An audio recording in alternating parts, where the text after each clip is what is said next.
চৰকাৰে প্ৰতিটো সমষ্টিত একোখনকৈ আদৰ্শ গাঁও স্থাপন কৰিছে আৰু আমি এখন আদৰ্শ গাঁৱত উপস্থিত আছো। সেয়া হৈছে গোবিন্দপুৰ আদৰ্শ গাঁও আৰু গোবিন্দপুৰ আদৰ্শ গাঁৱৰ যে আদৰ্শ কেৱল নামতহে আদৰ্শ আৰু আদৰ্শ গাঁৱৰ ফপলা স্বৰূপ দেখুৱাবলৈ আমি উপস্থিত হৈছো গোৱালপাৰাৰ যি বলতমাৰী গাঁও পঞ্চায়তৰ অন্তৰ্গত যি আদৰ্শ গাঁও গোবিন্দপুৰ আদৰ্শ গাঁৱত আৰু এই আদৰ্শ গাঁৱৰ যি নমুনা সেয়া আমি দেখুৱাম। যিহেতু চৰকাৰে প্ৰতিটো সমষ্টিত এটা একোখনকৈ যে আদৰ্শ গাঁও নিৰ্মাণ কৰিছিল বা স্থাপন কৰিছিল আৰু আদৰ্শ গাঁও কেৱল যে আদৰ্শ নামতহে আদৰ্শ সেয়াই আমি দেখুৱাইছো আৰু ক'ব লাগিব এই আদৰ্শ গাঁও গোবিন্দপুৰ আদৰ্শ গাঁৱত কেৱল মাত্ৰ এটা পকী তৰণ নিৰ্মাণ কৰিয়েই দায়িত্ব সামৰা বুলি ক'ব লাগিব চৰকাৰে। কেৱল এখন পকী তৰণ ইয়াতে নিৰ্মাণ কৰা হৈছে। ডাঙৰকৈ আদৰ্শ গাঁও বুলি ইয়াত লিখি থোৱা আছে, কিন্তু ইয়াৰ যি ৰাস্তা ঘাট বাট পথ লগতে ইয়াৰ যি দেখিলে আপোনাৰ চকু কঁপালত উঠিব।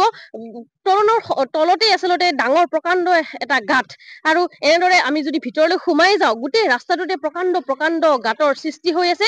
আদৰ্শ গাঁৱত সকলো সা সুবিধা থাকিব লাগে যদিও এই গাঁৱত আদৰ্শ গাঁও কিন্তু কোনো ধৰণৰ সুবিধা লাভ কৰা নাই বা কোনো ধৰণৰ গাঁওবাসীয়ে কোনো ধৰণৰ সুবিধা লাভ কৰা নাই। গাঁৱৰ লোক আছে কথা পাতি দৰ্শক কৰিম, কিয়নো এইখন গাঁৱত গাঁওবাসীয়ে সকলো সুবিধা পাইছে নে নাই আমি সেয়া জানিবলৈ চেষ্টা কৰিম, কিয়নো আদৰ্শ গাঁৱত সকলো সুবিধাই থাকিব লাগে। সকলো সুবিধা পাইছে নে আপোনালোকে? নাই নাই, একেবাৰে জিৰো, কোনো ধৰণৰ উন্নয়ন হোৱা নাই। নামতহে মানে মডেল ভিলেজ বা আদৰ্শ গাঁও হিচাপে পৰিণত হৈছে, কিন্তু তাৰ মাজত ৰাইজৰ কোনো ধৰণৰ সুবিধা সহায় সহযোগিতা মানে একো নাই, কোনো ধৰণৰ উপকাৰো হোৱা নাই। উন্নয়নটো দূৰৰ কথা, চাৰিওফালে গেটৰ সন্মুখত চাৰিওফালে মানে জংগল মানে বাহ কৰি আছে। তাৰ কোনো ৰাইজৰ উপকাৰিত হোৱা নাই। এইখন ৰাস্তাটো নষ্ট গোটেই ৰাস্তাটো মানে প্ৰকাণ্ড গাঁত আছে। এই মডেল ভিলেজৰ গাঁও পুতি মানে যাওক, আপোনালোকে নিজেও চাব পাৰে, মানে কেমেৰা ফুটেজত লৈ যাব। প্ৰকাণ্ড গাঁত খুন্দি আছে। এই ৰাইজেহে মানে ধৰি পেলাই মাটি খানি দি পেলাই মানে গাঁতটো অলপ কিবা সমান কৰিছে, তাৰ বাহিৰে একো হোৱা নাই।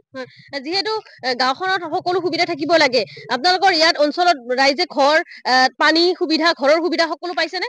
আদৰ্শ গাঁও হিচাপ হলে ৰাস্তাৰ দুয়ে পাশে ড্ৰেইন হ'ব লাগে। পানী যোৱাৰ কাৰণে বিভিন্ন ধৰণৰ বৰষুণৰ পানীৰ সুবিধা থাকিব, যাবৰ কাৰণে সুবিধা থাকিব লাগে।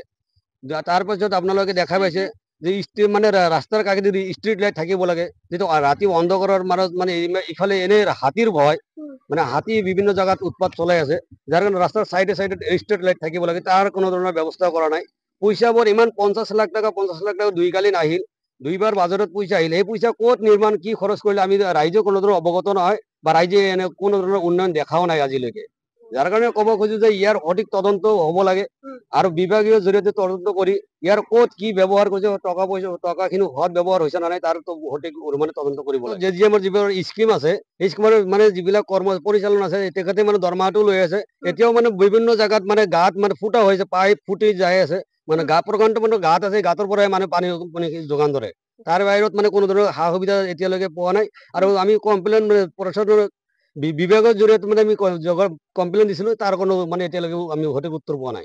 যিহেতু পঞ্চায়ত নিৰ্বাচন সমাগত পঞ্চায়ত নিৰ্বাচন, এইবাৰ আপোনালোকৰ পঞ্চায়তো কোনো ধৰণৰ উন্নত যিহেতু হোৱা নাই, নিৰ্বাচন আহি আছে, কেনেধৰণৰ কি ক'ব জনপ্ৰতিনিধি সকল যিহেতু আছে?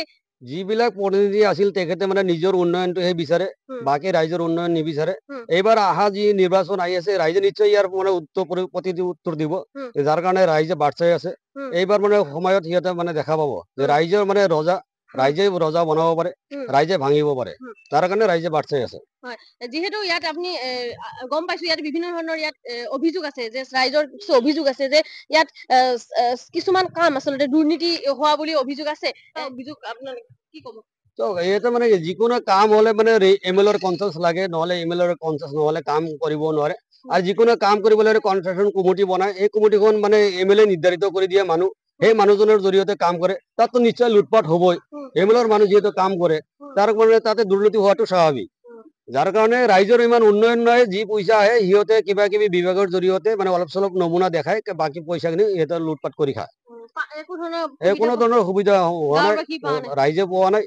যাৰ কাৰণে নামতহে হৈছে। আপোনালোকে নিশ্চয় দেখাই পাইছে, ৰাইজৰ মানে আদৰ্শ গাঁও হিচাপত যিখিনি সুবিধা থাকিব লাগে, আৰু মানুহে যিখিনি সুবিধা পাব লাগে, তাৰ কোনো ধৰণৰ সুবিধা মানুহে পোৱা নাই। কোনো ধৰণৰ সুবিধা নাই। আগতে সন্মুখতে মানে মডেল ভিলেজৰ সন্মুখতে পাইপ ফুটি আছে, তাতে মানে JGM যিবিলাক স্কিম, সেই পাইপবোৰ ভাঙি আছে, এতিয়ালৈকে ঠিক কৰা নাই।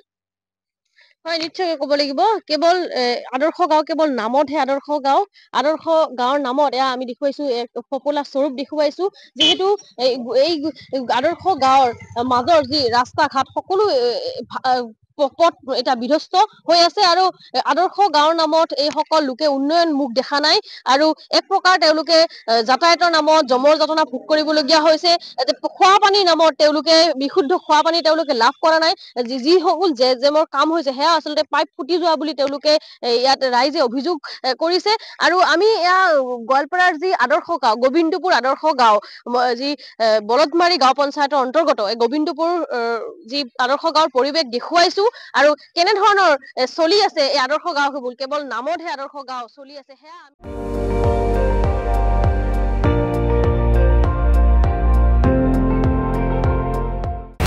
আপুনি চাই আছে ND24 সৰ্বশ্ৰেষ্ঠ নহয় সৰ্বোত্তমৰ দৌৰ